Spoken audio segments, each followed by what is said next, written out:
주님의 은혜와 평강이 여러분과 함께 하시기를 축원합니다. 우리 한국에서 예배드리는 우리 성도님들 할렐루야. 러시아에서 예배드리는 성도님들 할렐루야. 코로나 치료제가 이제 2단계 임상실험에 들어갔다고 하니까 이제 머지않아서 우리가 다 같이 모여서 예배 드릴 수 있는 날이 올 줄 믿습니다.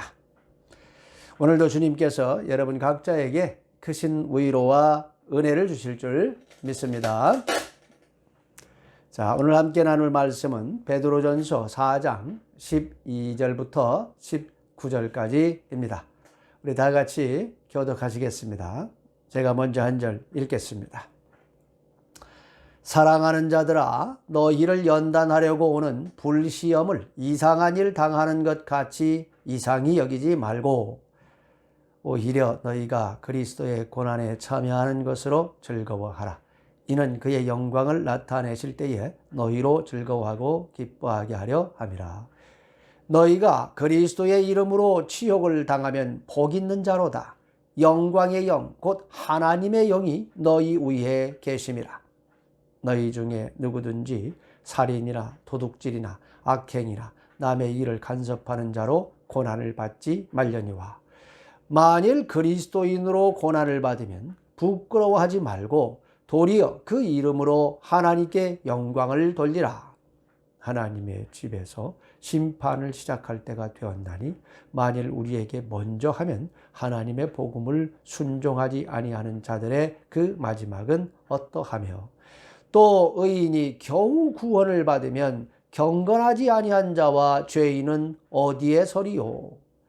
그러므로 하나님의 뜻대로 고난을 받는 자들은 또한 선을 행하는 가운데에 그 영혼을 미쁘신 창조주께 의탁할지어다. 아멘. 오늘은 베드로전서 강의 14번째 시간입니다. 지난주에 우리는 말세에 우리가 해야 할 세 가지 일이 무엇인가 살펴봤습니다. 주님께서 오신 때부터 인류의 시간표는 마지막을 향해서 달려가고 있습니다. 이 마지막 때에 우리가 정신을 바짝 차리고 근신하여 기도에 힘써야 한다 말씀드렸습니다. 둘째는 마지막 때가 되면 될수록 사랑이 식어지기 때문에 뜨겁게 서로 사랑해서 교회 공동체가 와해되지 않도록 해야 한다고 말씀했지요. 마지막으로 하나님께서 우리에게 잠시 맡겨주신 우리의 이 건강과 재능과 은사들을 선한 청지기처럼 잘 활용해서 다른 사람을 섬김으로 영혼을 살리고 구원하는 데 써야 한다고 말씀드렸습니다. 여러분 모두 사랑의 마음으로 뜨겁게 기도하고 서로 섬기셔서 이 어려운 시기를 함께 이겨내시기 바랍니다. 자, 오늘 말씀은 세 가지 고난에 대해서 지금 말씀하고 있습니다. 우리 인생은 사실 고난의 연속이라고 해도 과언이 아니지요. 만물의 영장인 인간이 죄로 인해서 저주를 받아가지고 만물이 함께 저주 아래 놓여버렸습니다. 죄로 말미암아 낙원에서 누렸던 평안과 안식을 잃어버리고 고난과 고통과 땀과 눈물과 질병과 수고가 있는 그런 인생을 살게 된 것이죠. 하지만 사랑의 하나님께서는 인간이 죄의 유혹을 이기지 못하고 범죄하여서 이 죄의 법 아래 떨어지게 될 것을 미리 다 아시고 우리를 고난 가운데 버려두지 않으시고 저주로부터 구원하셔서 에덴보다 더 나은 천국으로 들이시기 위한 계획을 만세전에 세워두셨습니다. 그것이 바로 하나님의 품에서 나오신 하나님의 본체이신 예수 그리스도입니다. 예수님을 인간의 몸으로 이 땅에 보내셔서 저주 아래 놓여있는 인간의 이 고난과 저주와 수고로 점철된 삶을 몸소 체험하게 하시고 인간의 고통과 저주를 다 짊어지시고 죄값을 치르시기 위해서 인간에게 모욕과 조롱을 당하시고 인간의 손에 의해서 온몸이 찢기사 십자가에 못 박혀 피 흘려 죽임 당하게 하셨습니다.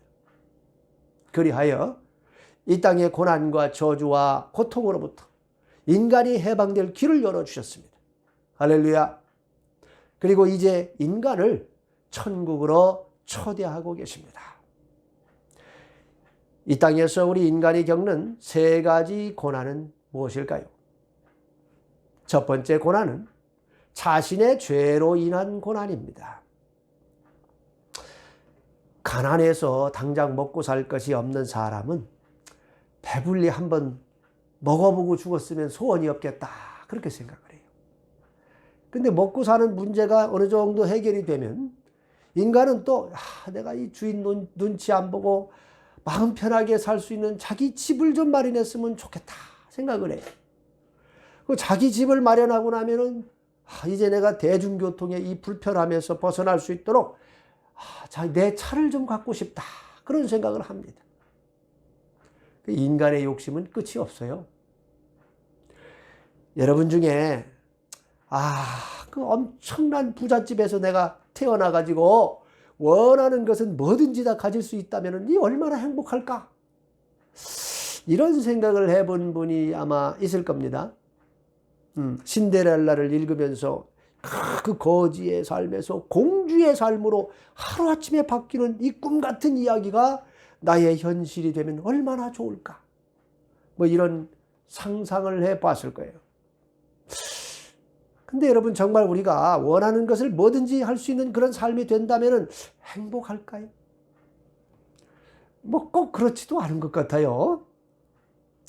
그 대기업 총수의 그 자녀분들이 가끔 보면은 이제 도박을 하고 마약을 해가지고 감옥에 들어가는 분들이 있어요.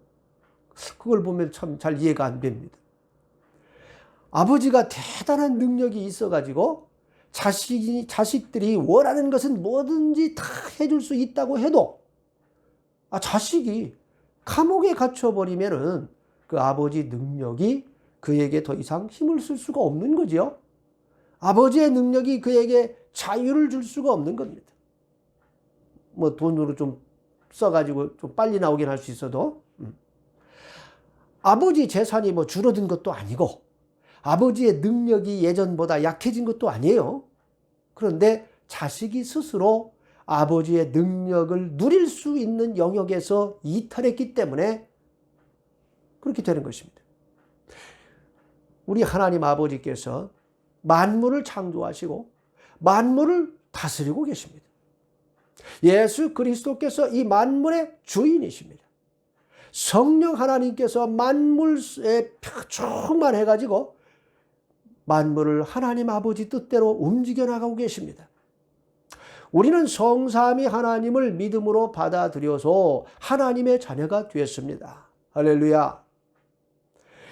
우리의 육신의 아버지는 능력이 없을지라도 우리의 영의 아버지 하나님은 못하실 일이 없는 분이십니다. 믿으시기 바랍니다. 그런데 우리 스스로 범죄해가지고 죄법 아래 갇혀버리면 우리 하나님 아버지의 능력을 우리가 덧입을 수가 없게 되는 거지요. 하나님의 능력이 우리 위에 임할 수가 없게 됩니다. 그래서 죄로 인한 저주 아래 놓여있는 이 세상에서 고난을 당하면서 살 수밖에 없게 된다. 우리가 범죄하면은 스스로를 고난 속으로 밀어넣는 거예요. 자, 15절 말씀 우리 다 같이 한번 읽어보시겠습니다. 너희 중에 누구든지 살인이나 도둑질이나 악행이나 남의 일을 간섭하는 자로 고난을 받지 말려니와. 그러니까 죄는 값을 치러야만 자유로워질 수 있습니다. 그래서 죄를 범하면 고난을 받게 되니 죄를 범해서 고난받지 말라 말씀하는 것이죠. 예수님께서는 우리가 더 이상 죄를 짓지 말라고 십자가에서 고통을 참으신 것입니다. 그런데 세상의 법에 의해서 자유를 박탈당할 죄를 짓게 되어버리면 우리에게 자유를 주신 주님의 은혜를 우리가 누릴 수가 없게 되는 거예요. 그래서 그의 삶이 고난 속으로 빠져들어가게 되는 것입니다. 우리 마가복음 1장 1절 말씀 한번 읽어보시겠습니다.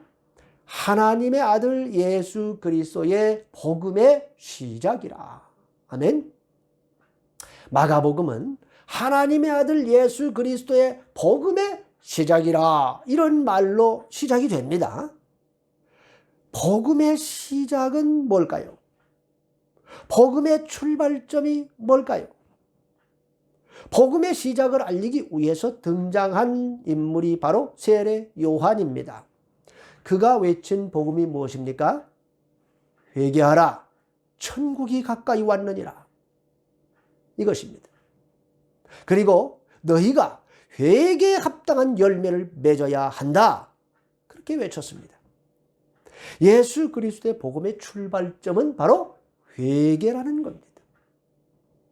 죄에 대한 온전한 회개로부터 복음이 시작된다는 거예요. 회개가 바로 예수 그리스도의 복음의 출발점이라는 겁니다. 여러분이 예수 그리스도의 복음 안으로 들어오시기 위해서는 진정한 회개가 있어야 한다는 거예요. 여러분은 진정한 회개를 하셨습니까? 아니면 그저 영접기도 한번 따라한 것으로 스스로 구원을 받았다고 생각하고 계십니까? 만일 여러분이 여전히 죄 가운데 머물러 있으면서도 영접기도 한번 따라한 것 가지고 또 세례 받았다는 것 가지고 스스로 구원받았다고 생각하신다면 그건 스스로를 속이고 있는 것입니다. 예수 그리스도의 복음의 시작이 바로 회개이기 때문입니다. 진정한 회개가 없이 예수 그리스도의 복음의 은혜는 없는 겁니다. 인간이 범죄해서 이 깨어진 하나님의 형상이 예수 그리스도의 복음의 은혜로 회복이 되는 것인데 그 복음의 출발점이 바로 회개라는 거예요. 그런데 여러분이 진정한 회개를 하지 않았다 하면 하나님의 형상의 회복이 이루어질 수가 없다는 겁니다. 하나님의 그 무한하신 능력과 은혜가 여러분의 삶에 온전히 임할 수가 없다는 거예요. 여러분은 여전히 세상의 죄의 저주에서 벗어날 수가 없다는 겁니다. 그래서 세례 요한에 이어서 예수님께서 오셔가지고 하나님의 일을 시작하시면서 제일 먼저 선포하신 것도 회개하라, 천국이 가까이 왔느니라 하는 것입니다.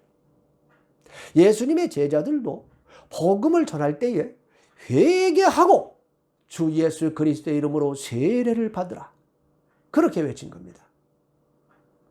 진정한 회개가 있어야만 예수 그리스도의 복음의 능력과 은혜가 여러분의 삶 가운데 임하고 영향력을 발휘할 수 있게 된다는 거예요. 진정한 회개라고 하는 것은 죄를 벗어버리고 나오는 겁니다. 이전에 죄악된 삶을 청산하는 겁니다. 죄와 피 흘리기까지 싸워서 버리는 겁니다. 막 그냥 여전히 죄 가운데 이렇게 머물러 있으면서 교회나 왔다 갔다 한다고 구원이 임하는 게 아니고 하나님의 은혜를 덧입을 수 있는 게 아니라는 거예요. 진정한 회개를 하지 않은 성도 수만 명이 모여 있다고 해서 그것이 교회가 되는 게 아니란 말입니다. 그런 교회는 세상을 변화시킬 수가 없습니다. 진정한 회개를 한 서너 명이 모이면 그것이 참 교회입니다. 그런 교회가 세상을 변화시킬 수가 있는 겁니다. 참된 회개는 도로 표지판으로 말하자면 유턴 표시예요. 유턴 표시. 완전히 돌이키는 겁니다. 죄를 감추고 숨기는 게 아니고 죄를 버리고 그로부터 완전히 돌이키는 겁니다. 그때부터 예수 그리스도의 복음이 여러분의 삶 가운데서 시작될 수 있는 겁니다. 삶의 변화가 일어나야 한다는 거예요.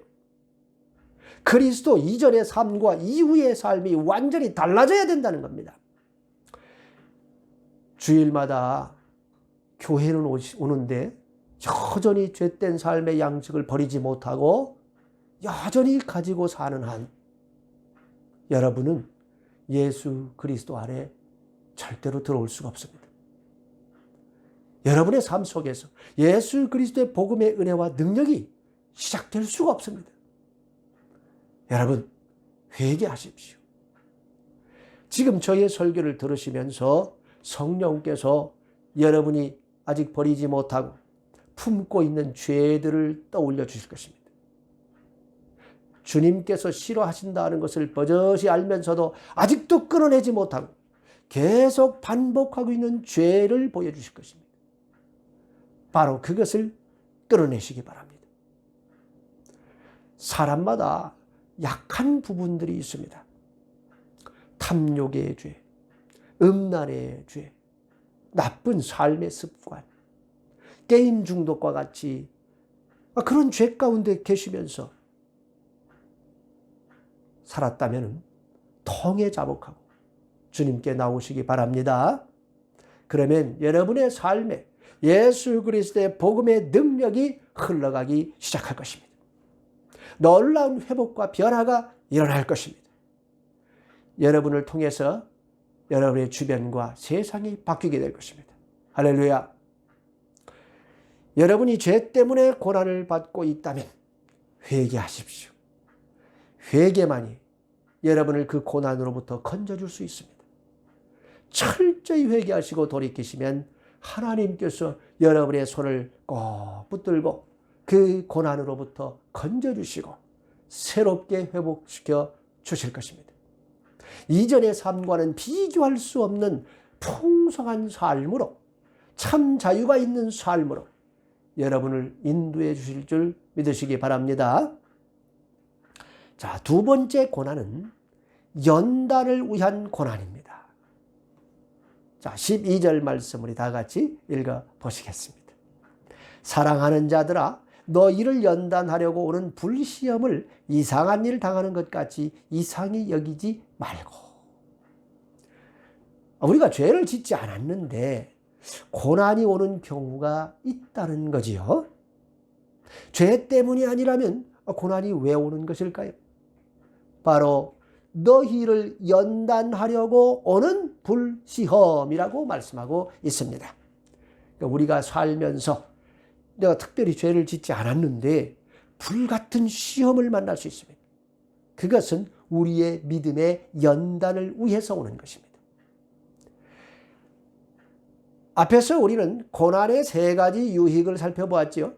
고난이 우리로 하여금 죄를 그치게 하고 죄가 생각나게 해가지고 회개케 한다고 했죠. 그래서 우리로 하여금 죄로 인한 고난으로부터 벗어나서 복된 삶으로 나아가게 해주십니다. 또 고난이 우리를 하나님의 자녀라고 불리기에 합당한 자로 만들어주는 큰 유익이 있다. 그렇게 말씀드렸죠. 우리의 삶에 아무런 문제도 없고 모든 일이 우리가 계획했던 대로 착착착착 잘 진행된다면은 우리는 우리 스스로를 아주 훌륭한 사람, 그리고 온전한 사람이라 이렇게 생각해가지고 현실에 안주하려고 들겠지요. 신앙이 더 이상 성장할 기회가 없게 되는 겁니다. 그렇게 되면. 그러나 하나님 아버지께서는 우리가 지금 이 수준에 머물러 있지 않고 더 큰 믿음의 사람으로 성장하기를 원하십니다. 하나님의 뜻을 더 깊이 깨닫고 하나님의 마음을 더 온전하게 깨달아서 긴밀하게 서로 교제할 수 있는 하나님의 친구, 벗을 만드시길 원하신다는 거예요. 그 아브라함을 나의 벗이다 이렇게 부르시고 아브라함과 늘 동행해 주셨다는 그런 친밀한 관계를 우리 하나님이 원하시는 겁니다. 그래서 우리에게 연단을 허락하심으로 우리의 삶에 더 큰 하늘의 축복을 부어주시기 위한 그릇을 만드는 작업을 하신다는 거예요. 하나님께서는 우리를 통해서 더 큰 영광을 받으시기를 원하십니다. 지금 주어진 현실에 우리가 만족해서 이 수준으로 그냥 유지하면서 무료하게 살아가는 것을 우리 하나님이 원치 않으시고 더 생명력이 넘치는 삶, 영혼을 구원하는 삶, 하나님의 영광을 드러내는 삶을 사시기를 원하는 거예요. 신앙의 성장은 연단을 통해서만 가능합니다. 연단은 우리에게 불같은 시험처럼 다가옵니다. 우리의 삶을 그냥 완전히 다 태워버리고 다 허물어버리고 잿더미로 만들어버리는 감당하기 어려운 연단이 오는 것은 이전에 나의 삶에 안주하려 하는 이 마음을 완전히 버리게 하시기 위함이다 그 말이에요. 기존의 안락한 삶, 기존의 성공적인 삶이 주는 이 달콤함에 빠져버리면 더 이상의 변화, 더 이상의 성장을 거부하려고 하기 때문에 그렇습니다. 우리 러시아의 산속에 보면은 다차촌이 있죠. 다차 마을이 있습니다. 다차를 가보면은 땅은 넓은데 상대적으로 집은 원두막 수준이에요. 조그만해. 주말에 야외로 나가가지고 텃밭을 일구기 위해서 지은 집이다 보니까 사람이 거주하기에는 많이 부족합니다. 하지만 이제 다차에 그 집을 지어도 거기다가 거주 신고를 할 수 있게 해주지요. 이제 법이 바뀌었단 말이에요. 그러니까 이제 그곳에다가 주택을 짓는 분들이 있더군요. 자, 여러분, 다차에 있는 이 조그만 집을 거주할 수 있는 집으로 만들려면 어떻게 해야 합니까? 용도를 변경하려면은 일단 이전 집을 다 허물고 기초부터 새롭게 쌓아야 합니다. 그래야 거주할 수 있는 집을 세울 수가 있습니다. 맞지요? 우리 신앙도 마찬가지예요.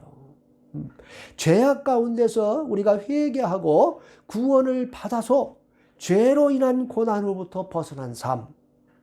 물론 그것도 복된 삶입니다. 영혼의 안식과 평강이 임하기 때문에 참 복된 삶이죠.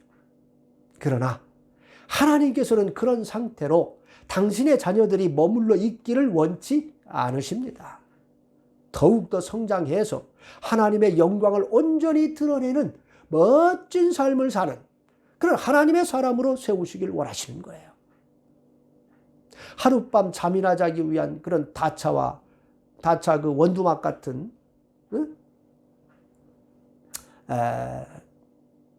그런 집을 아름다운 삶을 살 수 있는 삶의 공간으로 만들기 위해서는 완전히 허물고 다시 세워야 하듯이 초보적인 신앙에서 능력 있는 신앙의 소유자, 하나님께 영광을 돌리는 사람으로 다시 세우기 위해서는 기존의 것을 허무는 연단이 있어야 하는 것입니다.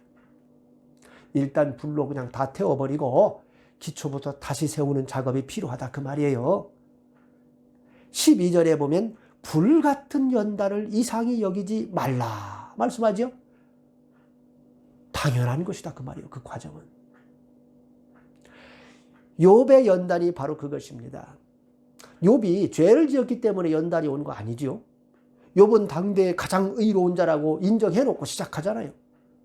그러나 그는 하나님에 관해서 들은 지식만 있었어요. 그리고 두려운 하나님만을 알고 있었을 뿐 이 하나님과의 인격적인 교제를 누리지 못하고 있었습니다. 그래서 하나님께서는 사탄에게 그를 시험할 걸 허락하십니다. 불같은 시험이 그의 모든 것을 다 태워버리지요. 자식이 하루아침에 다 죽어버리고 재산들이 싹 다 불타버립니다. 아내가 그에게 저주를 퍼붓고 주변에 있는 지인들이 다 그를 정죄하고 결국은 다 떠나버려요. 모든 것이 다 허물어지고 그의 신앙이 완전히 바닥을 드러내자 우리 하나님께서 그를 찾아오셔서 완전히 새로운 단계로 그를 이끌어 올리십니다. 욥의 신앙은 연단 이전과 이후 완전히 차원이 다른 신앙이 되어버리는 거예요. 따라서 불같은 시험을 만나면 우리의 신앙 성장을 위한 것임을 알고 감사해야 합니다. 빨리 하나님 앞에 엎드려서 순종하고 믿음으로 나가야 합니다. 그래야 여러분이 빨리 그 과정을 통과해서 신앙의 업그레이드가 됩니다. 그러면 엄청난 축복의 문이 열리게 되는 겁니다. 여러분 모두 불같은 시험을 믿음으로 통과하셔서 하나님의 사람들 다 되시기를 주님의 이름으로 축원합니다. 자, 마지막 고난은 그리스도를 위한 고난입니다. 우리는 죄를 지어서 고난을 받아서는 안 됩니다. 신앙의 연단을 위한 고난은 우리에게 아주 유익한 거지요.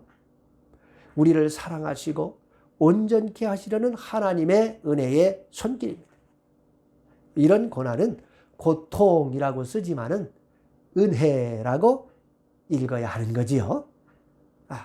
하지만 정말 우리 하나님께서 기뻐하시는 고난은 따로 있습니다.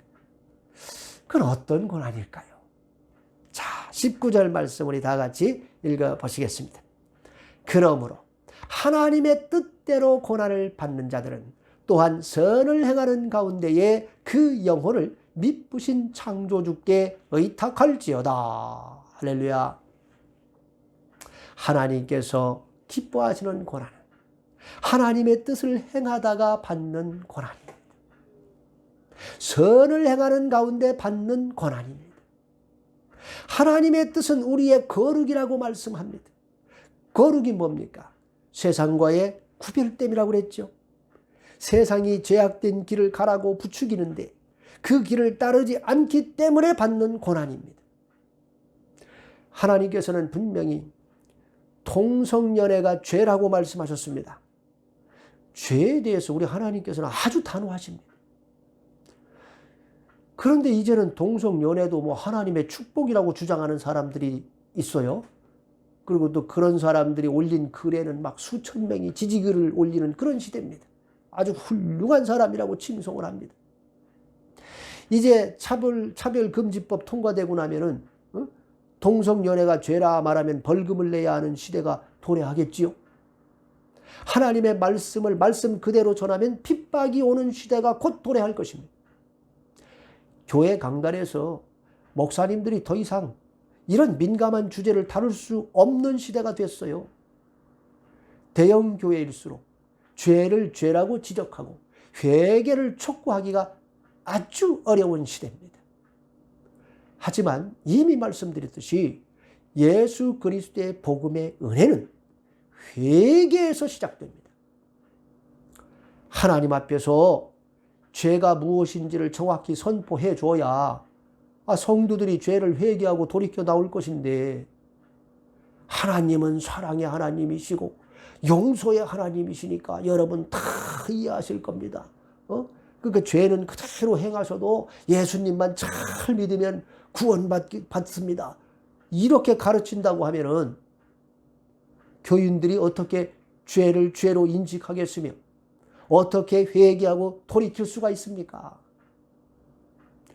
말세가 다가올수록 하나님의 말씀을 제대로 선포하기가 어려워질 것입니다.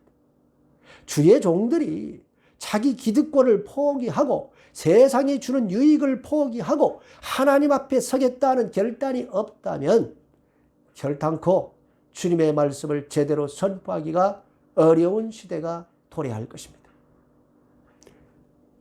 여러분, 구약 성경에서 지속적으로 보여주는 게 뭡니까?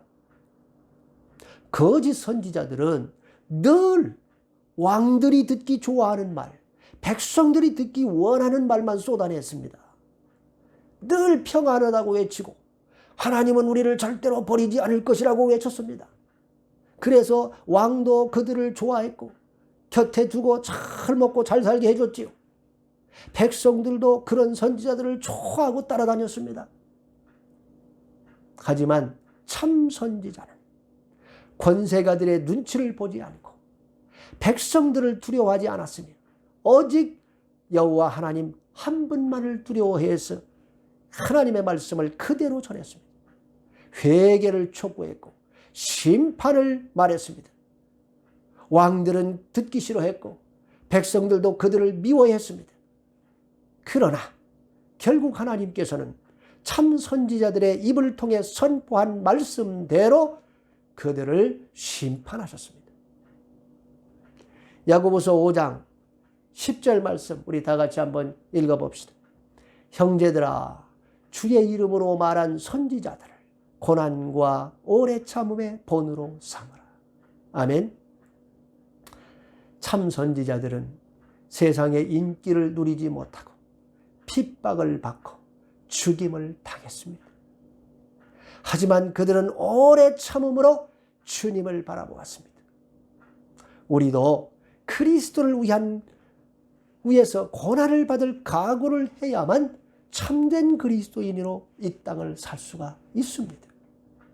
그리스도를 위한 고난을 받게 된다면 그럼 어떻게 우리가 해야 될까요? 자, 13절 말씀 다 같이 읽어봅시다. 오히려 너희가 그리스도의 고난에 참여하는 것으로 즐거워하라. 이는 그의 영광을 나타내실 때에 너희로 즐거워하고 기뻐하게 하려 함이라. 아멘. 우리가 하나님의 뜻대로 산 것 때문에 고난을 받게 된다면 기뻐하라 말씀합니다. 의를 위하여 핍박받는 자는 복이 있나니 천국에 그의 상이 큽니다 말씀했습니다. 주님께서 영광 중에 임하실 때에 우리에게 큰 상을 주심으로 우리가 기뻐하고 즐거워하게 될 것입니다. 할렐루야. 14절 말씀 읽어봅시다. 너희가 그리스도의 이름으로 치욕을 당하면 복 있는 자로다. 영광의 영 곧 하나님의 영이 너희 위에 계심이라. 할렐루야.